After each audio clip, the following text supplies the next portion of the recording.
My name is Emma Thompson, and I'm 28 years old. The lawyer's office felt like a funeral parlor, all mahogany and hushed whispers.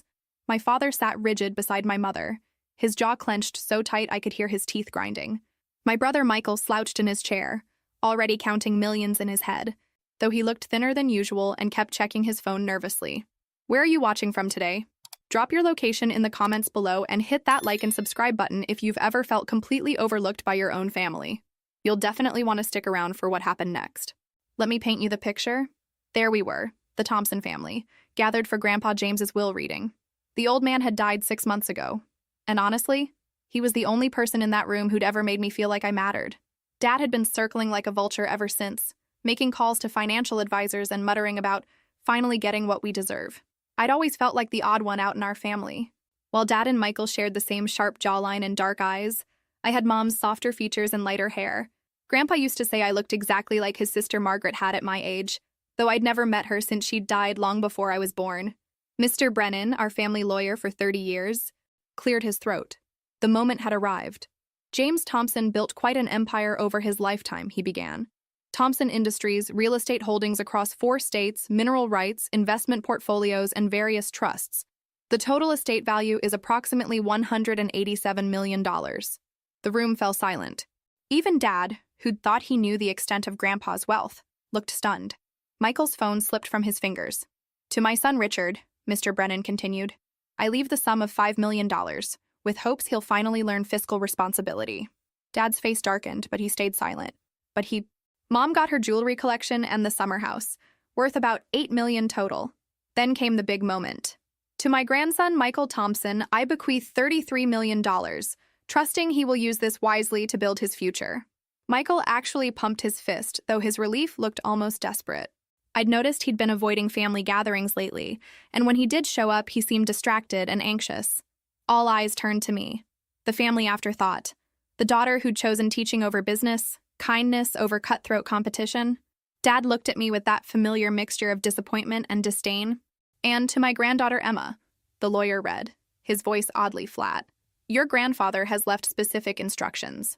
Quote, Emma gets nothing from the primary estate. She can go earn her own money like the rest of the world. The silence was deafening. Mom actually smiled. That thin, satisfied smirk she wore whenever I got put in my place. Michael snorted with laughter. Guess Grandpa finally saw through all that teacher's pet nonsense. Dad leaned back, vindicated. James finally came to his senses. Emma, this is what happens when you waste your education on finger painting instead of joining the family business.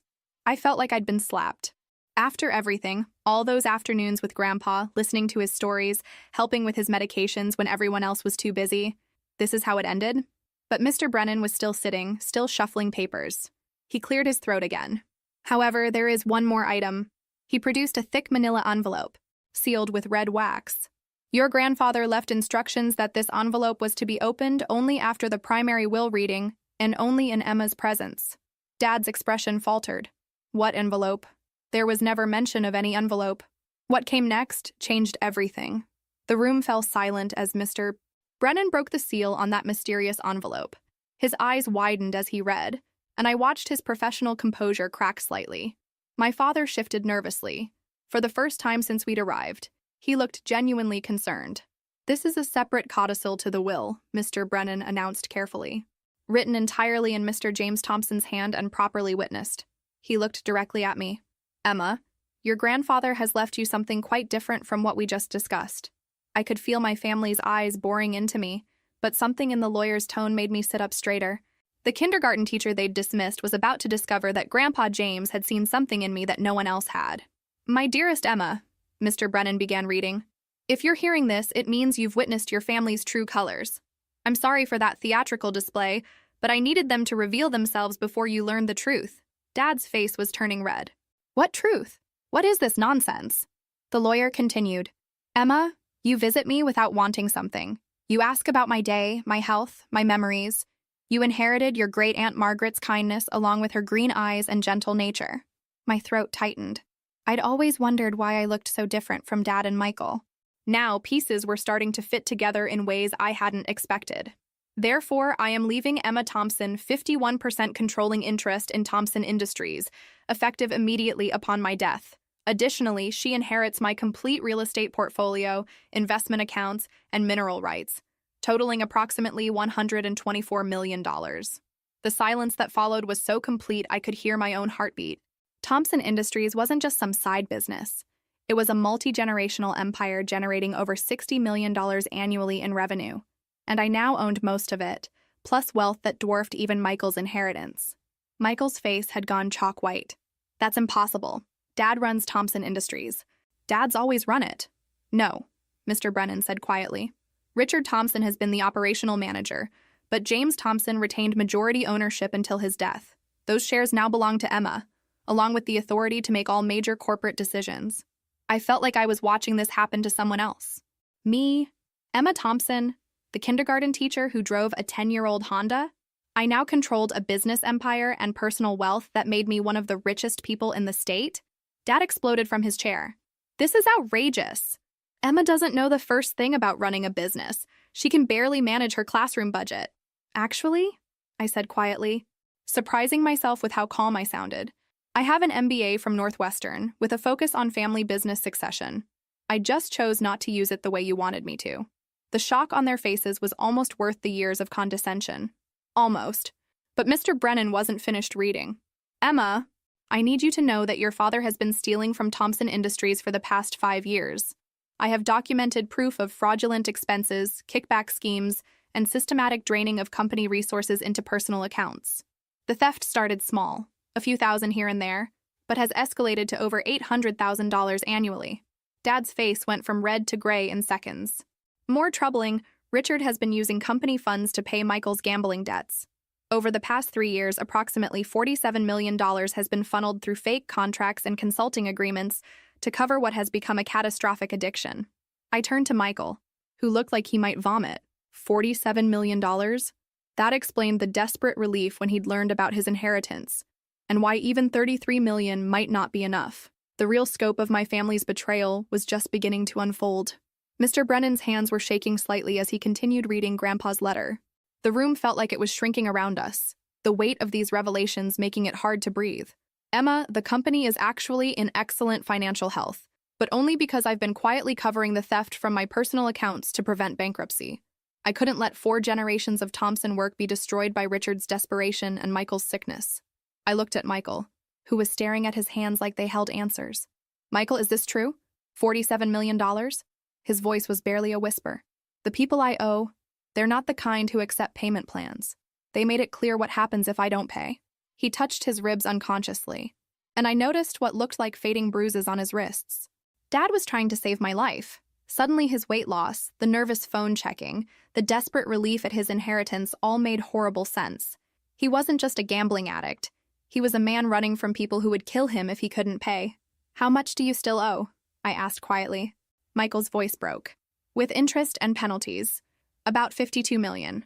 The inheritance covers most of it, but not all. And they want it within 60 days or... He didn't finish, but the implication hung in the air. My brother was facing death if he couldn't come up with nearly $20 million more. Dad found his voice. Emma, you have to understand. I never meant for it to go this far. It started with small loans from petty cash to help Michael through rough patches. But the debts kept growing, and these people don't negotiate. Emma, Mr. Brennan continued reading, I'm leaving you these assets because you're the only Thompson I trust to restore our family's honor. But I'm also giving you a choice. The company is yours to run, sell, or restructure as you see fit. However, I have one request. Here comes the catch, I thought. There's always a catch. If you choose to take control of Thompson Industries, you must decide what to do about Richard's employment. The evidence of his crimes is in Safety Deposit Box 447 at First National Bank. The key is taped under the bottom drawer of my desk.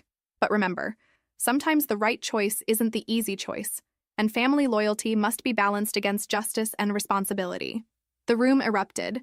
Dad was shouting about impossible situations and desperate measures. Mom was crying. Whether from shame or terror, I couldn't tell. Michael was just staring at me with the look of a drowning man watching his last lifeline. And me? I was calculating. The kindergarten teacher they'd dismissed was running numbers in her head and realizing the magnitude of what I'd inherited. Not just wealth and power, but the responsibility for my family's survival. There's one final part, Mr. Brennan said, raising his voice. The room fell silent. Emma, I've also discovered that you've been receiving financial assistance through the Education Foundation for the past 6 years, $200 monthly to supplement your teaching income. This came from a trust I established because I wanted you to be able to follow your passion without financial stress while I prepared you for this moment. That explained so much. The teaching fellowship that had allowed me to live comfortably on a teacher's salary, to focus on my students instead of worrying about rent money. Grandpa had been supporting and preparing me for years without my knowledge. I looked around the room at my family, the people who'd spent 28 years making me feel worthless. Dad, who'd stolen millions to save his son's life. Michael, who was facing murder if I didn't help him. Mom, who looked genuinely terrified for the first time I could remember. They needed me now. The question was, what was I going to do about it? Have you ever been in a situation where family loyalty conflicted with doing what's right? Share your thoughts in the comments below. And don't forget to like and subscribe if this story is resonating with you. The car ride home was thick with tension.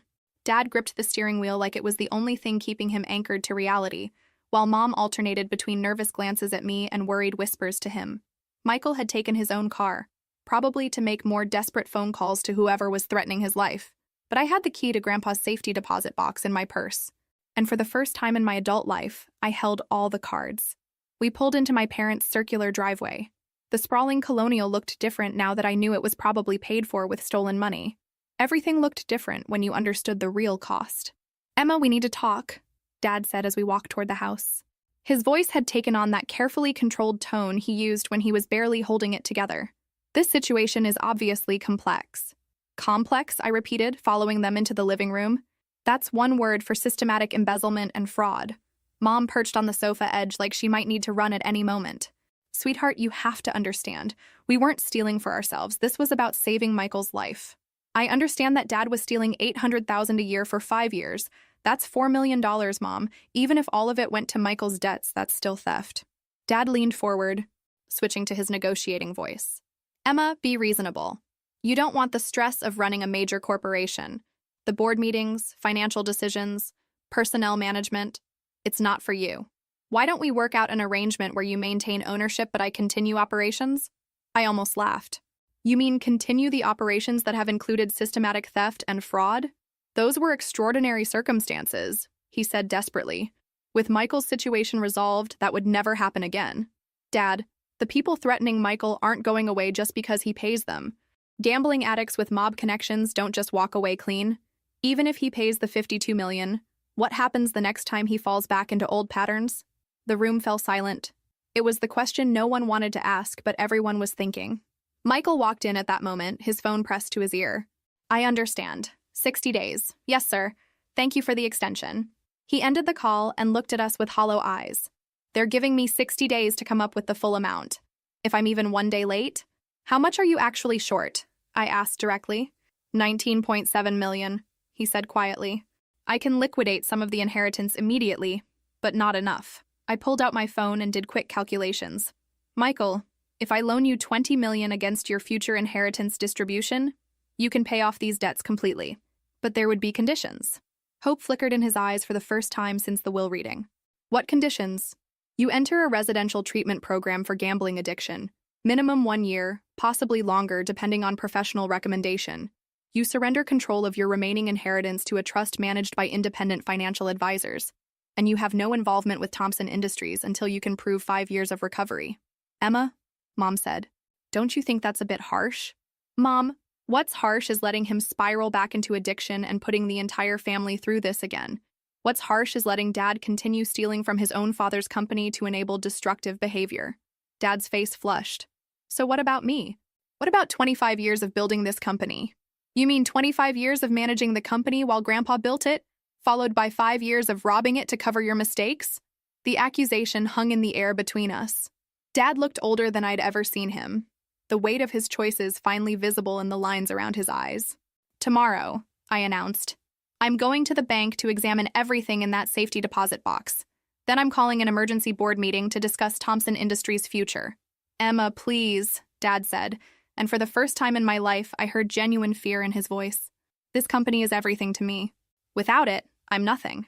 I looked at my father, this man who'd raised me but never quite accepted me, who'd stolen millions but claimed it was for family, and felt something I'd never experienced before. Not anger, not hurt, but a profound sense of responsibility. Dad, you're not nothing, but you're also not the man I thought you were. Tomorrow, we'll figure out what comes next. The next morning, I stood in front of First National Bank 30 minutes before they opened, watching the morning rush hour traffic and trying to process how my life had changed in less than 24 hours.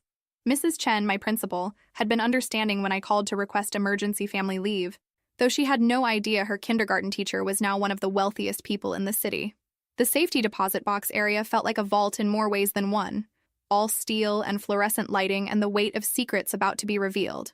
Box 447 was larger than I'd expected, and when I turned Grandpa's key, I understood why. The box contained 6 thick folders, each meticulously organized in Grandpa's precise handwriting. The first folder, labeled Richard's Financial Crimes, contained 5 years of documentation that turned my stomach. Dad's theft had started small, a few $1,000s disguised as client entertainment, but had escalated systematically as Michael's debts grew larger and more dangerous. The second folder, Michael's Creditors, contained correspondence that read like something from a crime thriller. These weren't casino debts or sportsbook losses. Michael had borrowed from organized crime figures who charged interest rates that would make loan sharks blush. The threats in the later letters were graphic and specific about what would happen if payments stopped. But it was the third folder that made my hands shake. Thomson Industries' true financial status. The company wasn't just profitable, it was extraordinarily successful. Annual revenue had grown from $40 million to $62 million over the past 5 years, despite Dad's theft. Without the constant drain of stolen funds, Thomson Industries should have been generating massive profits and growing exponentially. The fourth folder contained something I hadn't expected. Emma's preparation. Inside were copies of every academic paper I'd written in graduate school, letters of recommendation from professors, and detailed analyses of my business proposals. Grandpa had been tracking my intellectual development for years, building a file that proved I wasn't just qualified to run Thomson Industries, I was specifically educated for it. At the bottom was a handwritten note. Emma, you are inheriting more than money. You are inheriting the responsibility to decide what kind of person you want to be and what kind of legacy you want to build. The easy choice would be to sell everything and walk away rich. The right choice is harder to see and harder to execute. Trust yourself. Grandpa James. My phone buzzed. A text from Michael. Can you meet me for lunch? I need to explain some things about the debts. It's worse than it sounded yesterday. I texted back, Starbucks on Maple Street at noon. I had 3 hours to prepare, and I intended to use every minute. First stop, Margaret Hensley's law office. I'd researched corporate attorneys online, and her reputation for protecting client interests was legendary. Exactly what I needed for what was coming. Margaret's office was intimidating by design. Glass and chrome and the kind of expensive minimalism that screamed competence. When I explained my situation and showed her copies of Grandpa's evidence, her eyes lit up with professional interest. Ms. Thompson, she said, leaning back in her leather chair, your grandfather was extremely thorough. You have documented proof of systematic embezzlement, clear legal ownership of controlling corporate interest, and, most importantly, the financial resources to either save or destroy everyone involved. I don't want to destroy my family, but I can't let this continue.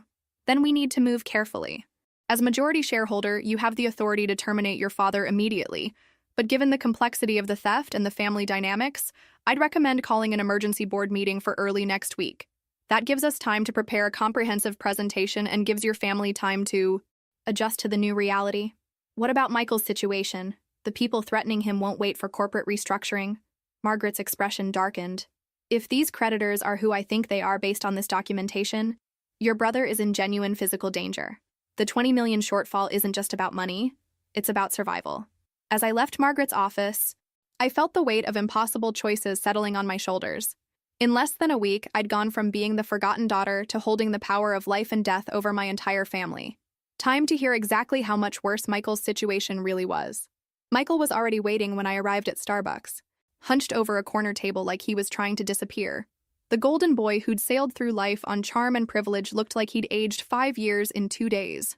His hands shook as he lifted his coffee cup, and I noticed he kept glancing toward the windows like he expected someone to walk in.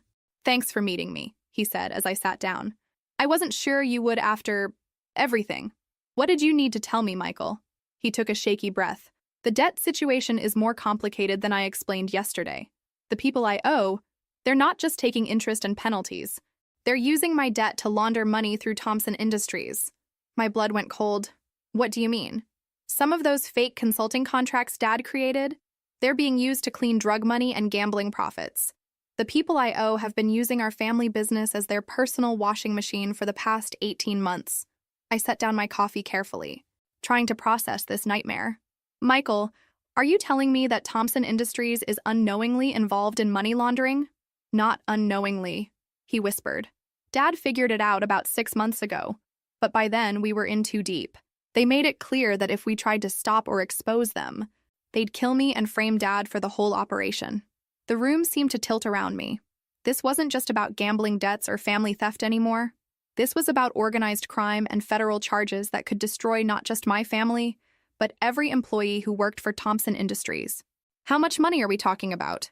They've laundered about $12 million through the company over the past year and a half. The contracts look legitimate on paper, but the consulting services never existed.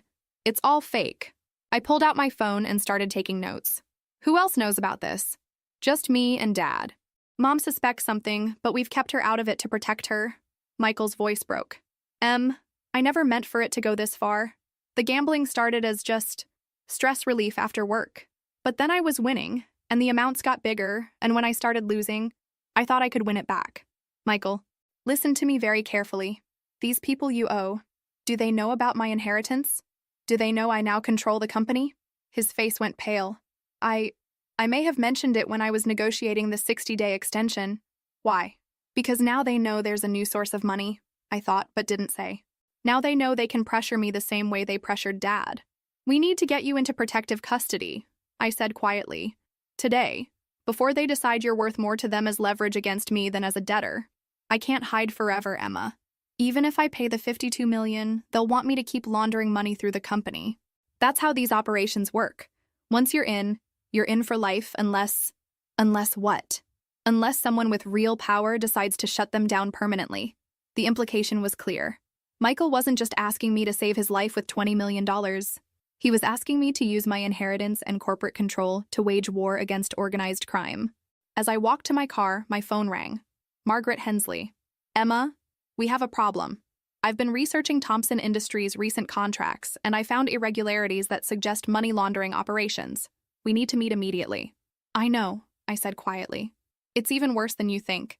The kindergarten teacher who'd been dismissed as the family failure was about to discover that running a legitimate business empire might be the easy part. The hard part would be staying alive long enough to do it. Margaret Hensley's emergency Saturday meeting felt like a war council. Her conference room table was covered with financial documents, legal briefs, and what looked like surveillance photos. When I walked in, she was on the phone with someone, speaking in the clipped tones lawyers use when lives are at stake. Yes, I understand the federal implications, she was saying. We need to move fast. She hung up and looked at me with grim determination. Emma, we're not just dealing with corporate crime anymore. This is a federal case involving organized crime, money laundering, and potentially racketeering charges. I sank into the leather chair across from her desk. How bad is it? Thompson Industries has been used to launder approximately $12 million over 18 months. That's enough to trigger RICO statutes, which means everyone associated with the company, including you as the new owner, could face criminal liability unless we act immediately. What do you mean? Act immediately? Margaret pulled out a thick folder. I've been in contact with the FBI's Financial Crimes Division. They've been investigating the crime family that's been using your company, and they're willing to offer immunity to your family in exchange for cooperation. My hands started shaking. FBI? Michael told me about the money laundering this morning, but I didn't realize it was already under federal investigation. Your brother's creditors aren't just loan sharks, Emma. They're part of the Marconi family, one of the most sophisticated organized crime operations on the East Coast. The FBI has been trying to penetrate their money laundering network for 3 years. She opened the folder and showed me surveillance photos of men in expensive suits entering and leaving Thompson Industries offices. These photos were taken over the past 6 months. Do you recognize any of these people? I studied the images. One face looked familiar, a man I'd seen at company parties, someone Dad had introduced as a new client. Another photo showed the same man shaking hands with Michael outside a restaurant. This one, I pointed to the familiar face. Dad introduced him as Tony Romano, said he was interested in our manufacturing services. Anthony Romano is Vincent Marconi's nephew and the family's primary money laundering coordinator. If he's been meeting with your father and brother regularly, then Thompson Industries isn't just accidentally involved. It's been specifically targeted as a front operation. The room felt like it was spinning. In less than a week, I'd gone from kindergarten teacher to unwilling heir to potential federal defendant in an organized crime case. What exactly does the FBI want from us? Margaret pulled out another document. Complete cooperation. Your father and Michael would wear recording devices to document how the laundering operation works. You would maintain normal business operations while allowing federal agents to monitor all financial transactions. And most importantly, you'd help them arrange a meeting with Vincent Marconi himself. A meeting? Why would Vincent Marconi want to meet with me? Because you now control 51% of their money laundering operation. Because your brother owes them $52 million that they expect you to pay.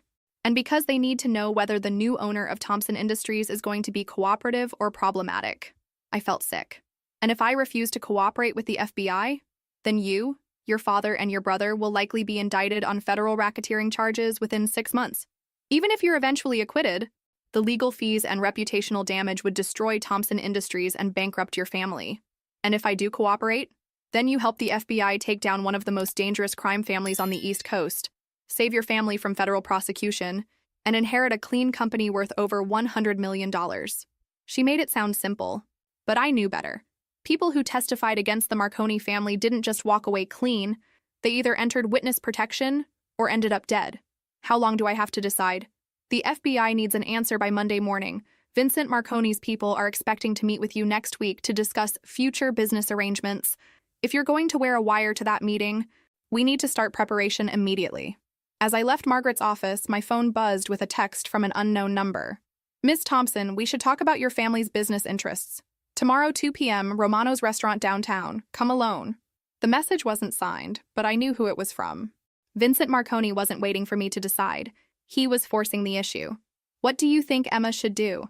Trust the FBI and risk her life, or try to handle the mob on her own? Drop your predictions in the comments below. I called Margaret immediately after receiving the text. Within an hour, I was back in her office with 2 FBI agents who looked like they'd stepped out of a crime thriller. Serious faces, dark suits, and the kind of quiet intensity that suggested they'd seen things most people couldn't imagine. Special Agent Sarah Chen introduced herself and her partner, Agent Rodriguez. Ms. Thompson, we've been monitoring the Marconi family's operations for 36 months. Your family's situation gives us an unprecedented opportunity to penetrate their inner circle. What you're asking me to do could get me killed, I said bluntly. Agent Rodriguez nodded. We won't lie to you. There are risks. But Vincent Marconi isn't going to simply forgive your brother's debts and walk away from a profitable laundering operation. Whether you cooperate with us or not, you're already in danger. What kind of danger? Agent Chen opened a tablet and showed me surveillance footage. This was taken yesterday afternoon. The video showed Michael walking to his car, completely unaware of the black sedan following him. Your brother is being watched constantly. These people don't make idle threats. I studied the footage, my stomach knotting with fear and anger. What about protective custody? We can offer temporary protection, but not indefinitely. The only permanent solution is to neutralize the threat by building a case strong enough to dismantle their operation entirely. Margaret leaned forward. Emma, there's something else. Thompson Industries' legitimate business could be incredibly valuable to law enforcement ongoing investigations. With your cooperation, we can turn the company into a controlled asset that helps us monitor and document organized crime financial networks. You want me to run a fake business? No, Agent Chen said firmly. We want you to run a real business that also happens to provide intelligence about criminal activities. Thompson Industries would continue operating normally, generating profits and employing people. But we'd also use it to track money laundering patterns and identify other businesses involved in organized crime. I walked to the window, looking out at the city where I'd grown up feeling invisible and unimportant. Now I was being asked to become a key player in the most dangerous game imaginable. If I agree to this, what happens to my father and Michael? Your father would face state charges for embezzlement, but we'd recommend minimum sentencing in exchange for cooperation. Michael would enter a federal witness protection program after helping us document the laundering operation. Both would avoid federal racketeering charges. And what happens to me? Agent Rodriguez consulted his notes. You'd remain as CEO of Thompson Industries with full FBI support and protection. We'd provide security, legal counsel, and financial backing to help you rebuild the company's legitimate operations. After our investigation concludes, probably 18 to 24 months, you'd own a clean, profitable business worth substantially more than its current value. The offer was tempting, but I wasn't naive about the costs. What about my safety during those 18 to 24 months? We'd provide covert protection and surveillance.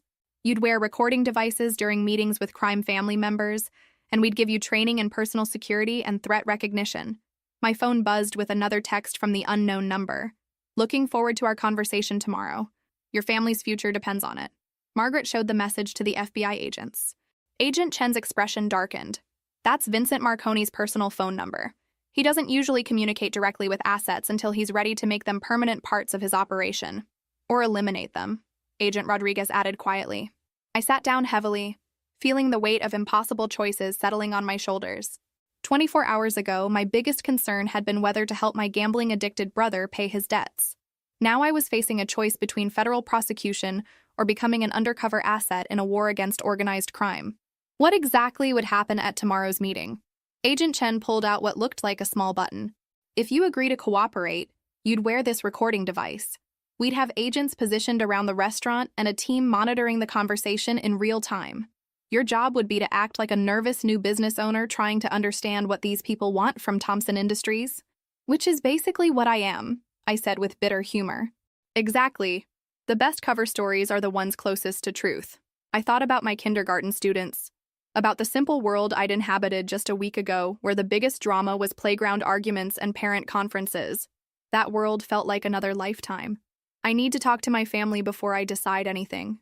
Emma, Margaret said gently, whatever you choose, you need to choose quickly. Vincent Marconi isn't the kind of man who tolerates delay or indecision. As I drove home, I realized that the scared little girl who'd always felt powerless was about to discover what real power meant, and whether she had the courage to use it. The family meeting that evening felt like a funeral. Dad sat in his leather recliner looking like he'd aged 10 years in a week, while Mom paced nervously by the windows. Michael was curled in the corner of the sofa, constantly checking his phone for threats that might be coming. We need to discuss our options, I began, setting down the FBI documents on the coffee table. And we need to be completely honest with each other for the first time in years. Dad looked up with hollow eyes. What options? We're trapped, Emma. These people don't negotiate. They own you, or they eliminate you. Tell me exactly how this started, Dad. Not the sanitized version. The truth. He was quiet for a long moment, then began speaking in a voice I'd never heard before. Defeated, ashamed, utterly broken. It started 3 years ago when Michael's gambling debts hit $2 million. I thought I could borrow from company accounts temporarily, pay back the money within a few months. But the debts kept growing, Michael added quietly. Every time I promised to stop, something would happen. A sure bet, a hot tip, a system that couldn't lose. I kept thinking the next big win would solve everything. Mom sat down heavily. I knew something was wrong, but every time I asked questions, you both told me it was just business stress. I should have pushed harder. Mom, they were protecting you, I said. If you'd known about the money laundering, you'd be facing federal charges too. Dad's head snapped up. Money laundering? How do you know about that? I explained my meetings with Margaret and the FBI, watching their faces cycle through shock, fear, and something that might have been relief. When I finished, the room was silent except for the ticking of Mom's grandmother clock. So our choices are prison or becoming FBI informants? Michael asked. Or we try to handle this ourselves and probably end up dead, I replied bluntly. Vincent Marconi isn't going to let us walk away from a $12 million laundering operation just because we ask nicely. Dad leaned forward. Emma, you don't understand how dangerous these people are.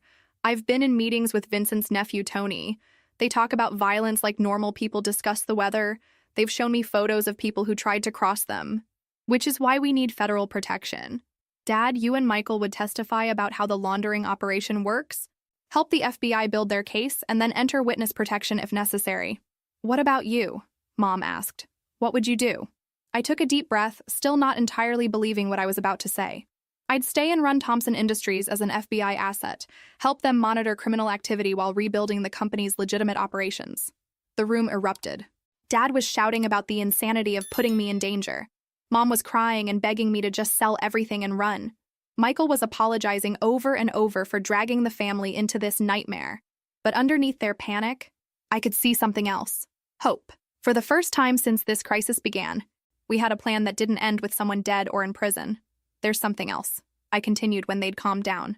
The FBI thinks Thompson Industries could be worth over $200 million once it's free from criminal involvement.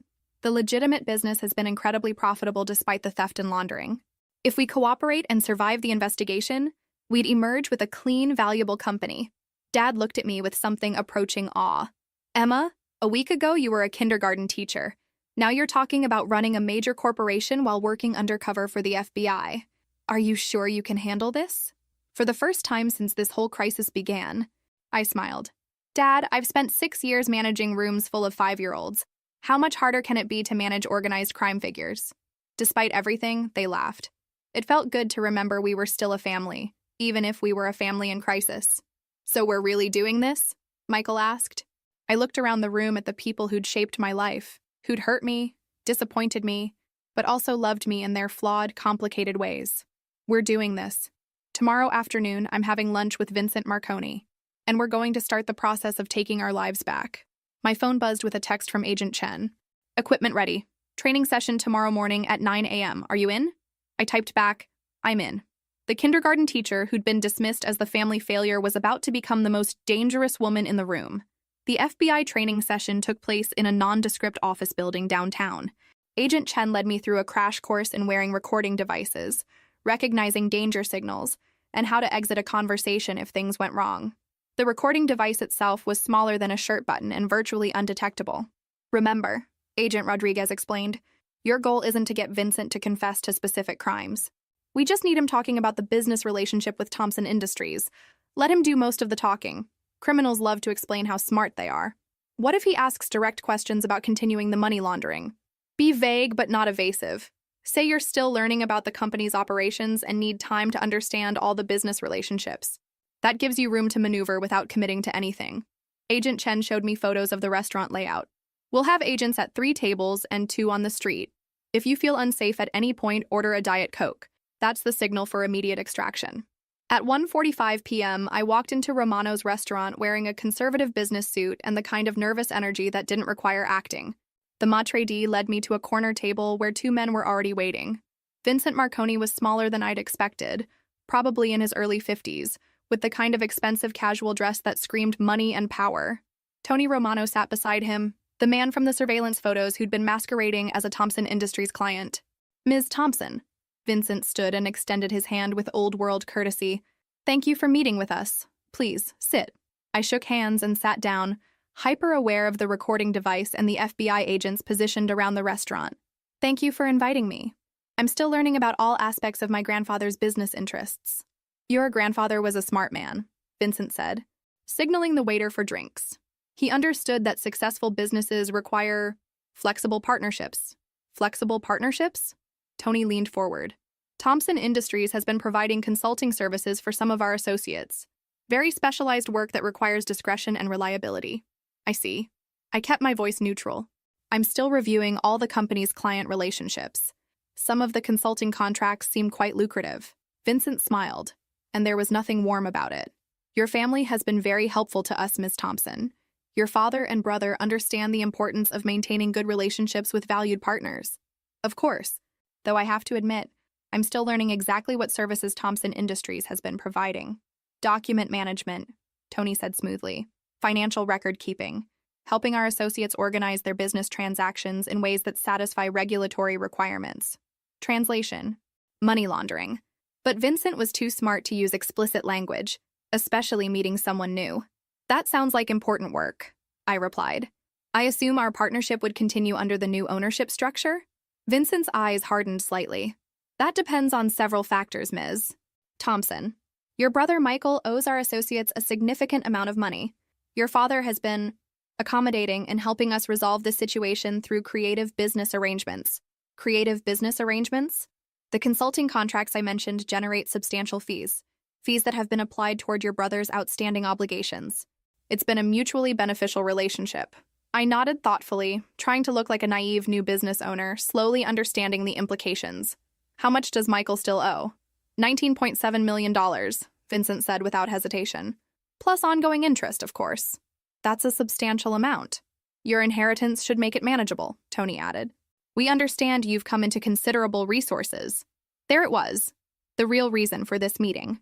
They wanted to know if I'd continue paying Michael's debts through the laundering operation, and they wanted to assess whether I could be intimidated or controlled. My inheritance does provide certain opportunities, I said carefully, though I'm sure you understand that any business decisions need to be made carefully and legally. Vincent's smile disappeared. Ms. Thompson, let me be direct. Your family's financial well-being and physical safety depends on maintaining our business relationship. Thompson Industries has been an important partner to us, and we expect that partnership to continue unchanged.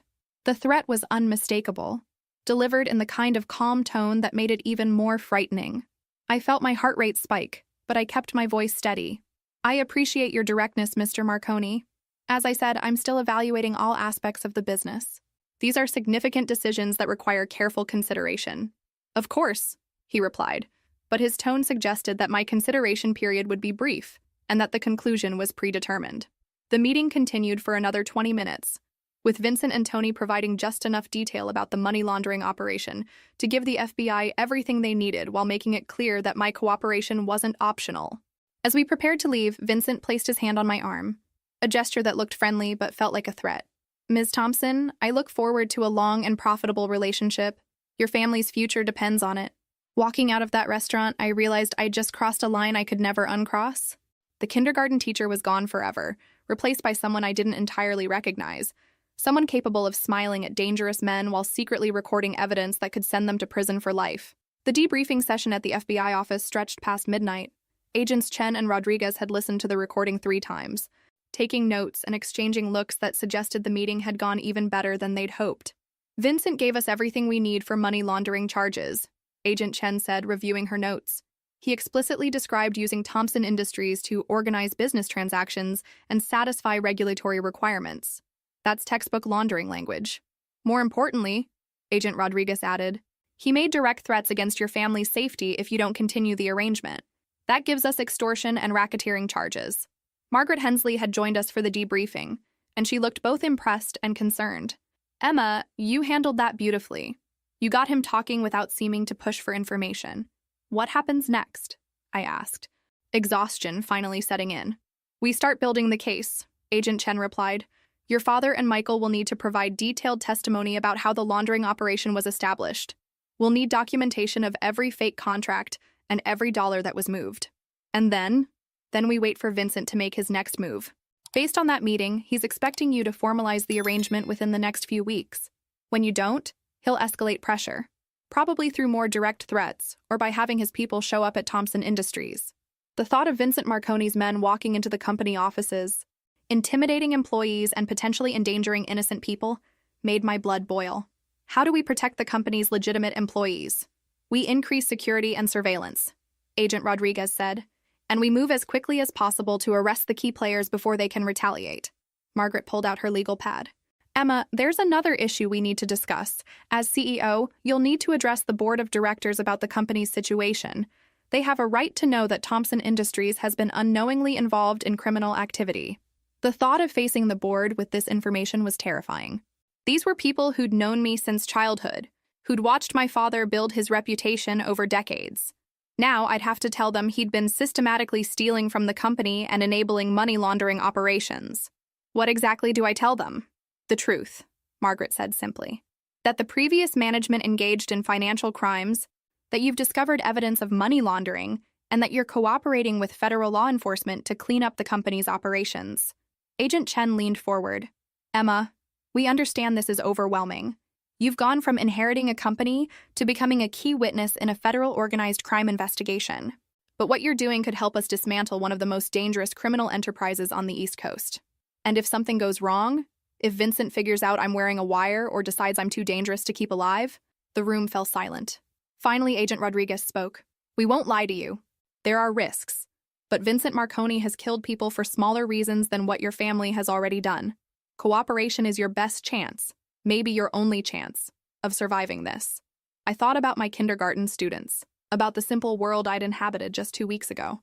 That Emma Thompson felt like a character from someone else's life story. When is the next phase? Vincent will probably contact you within the week, Agent Chen said. He'll want to formalize the arrangement, specific contracts, payment schedules, maybe introduce you to other people in his organization. Each contact gives us more evidence and brings us closer to having enough for arrests. How many more meetings like today? Probably 3 or 4 over the next 2 months. Then we'll have enough evidence to move against the entire Marconi organization. 2 months. 60 more days of smiling at dangerous men while recording evidence that could save or destroy my family. 60 more days of pretending to be someone I'd never imagined becoming. As I drove home at 2 a.m., I realized that the woman looking back at me from the rearview mirror wasn't the same person who'd walked into that lawyer's office 2 weeks ago. She was stronger, smarter, and infinitely more dangerous than the kindergarten teacher had ever been. The question was, would she survive long enough to find out who she was becoming? My phone buzzed with a text from the same unknown number. Pleasure meeting you today. Looking forward to our next conversation about expanding our business relationship. Vincent Marconi wasn't waiting for me to decide. He was moving forward with plans that assumed my cooperation. The next phase of this deadly game was already beginning. 6 months later, I stood in the same boardroom where this journey began, but the person facing these familiar faces was someone entirely different from the kindergarten teacher who'd once felt invisible in her own family. The morning's headlines were spread across the conference table. Marconi crime family. Dismantled in federal raids. Thompson Industries CEO helps FBI break money laundering ring. And from teacher to undercover asset, the Emma Thompson story. The board members filing in looked at me with expressions ranging from awe to concern to genuine pride. These weren't just corporate colleagues anymore. They were partners who'd watched me transform their company from a criminal front into something clean and powerful.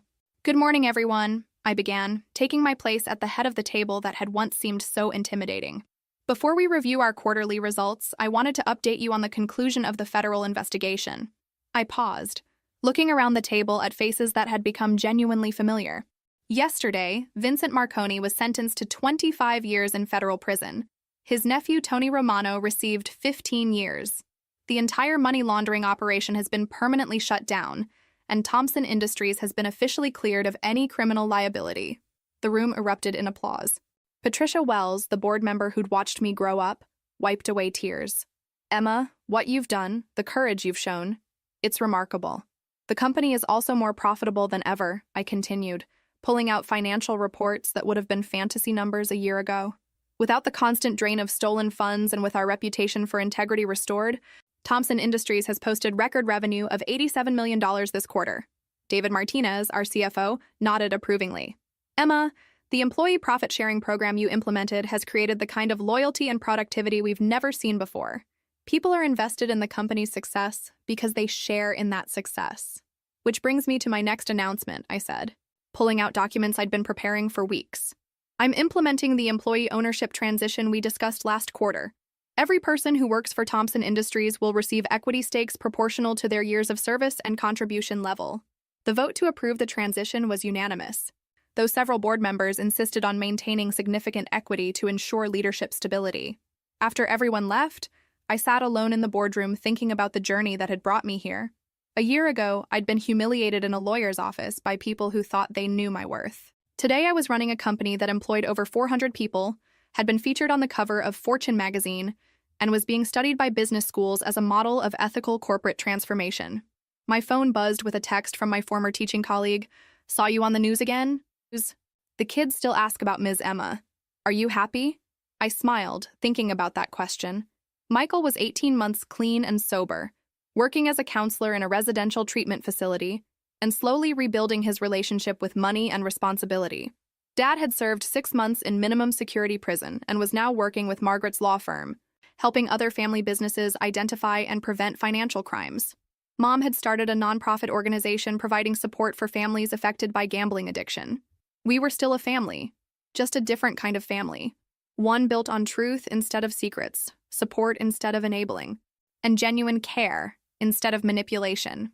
Outside my office window, the sun was setting over the city where I'd grown up, feeling like I didn't belong anywhere. Now I belonged exactly where I was supposed to be. Not because of inherited wealth or family connections, but because I'd chosen to become the person my grandfather always believed I could be. The FBI agents had protected me through months of dangerous undercover work, but the person who'd emerged from that experience was someone I'd protected and developed myself. The scared little girl who'd been told she wasn't good enough had grown up to prove that she was better than anyone had dared to imagine. Thompson Industries had become more than just a successful business. It was proof that integrity creates stronger foundations than shortcuts, that character matters more than connections, and that sometimes the people who believe in you most are the ones who see your potential long before you recognize it yourself. If this story resonated with you, make sure to like and subscribe for more tales of people who discovered their true strength when they stopped accepting other people's definitions of their worth. Sometimes the greatest inheritance isn't money or property, it's the courage to become who you were always meant to be. James Thompson had given me more than a company or a fortune. He'd given me the gift of believing in myself, and that gift had multiplied into something beyond his wildest imagination. The kindergarten teacher they'd dismissed had become someone who could smile at organized crime figures, work undercover for the FBI, and rebuild a family business empire, all while never forgetting the values that had made her worthy of trust in the first place. The little girl who'd been told to go earn her own money had done exactly that, and in the process, she'd earned something far more valuable: the unshakable knowledge that she was exactly who she was meant to be.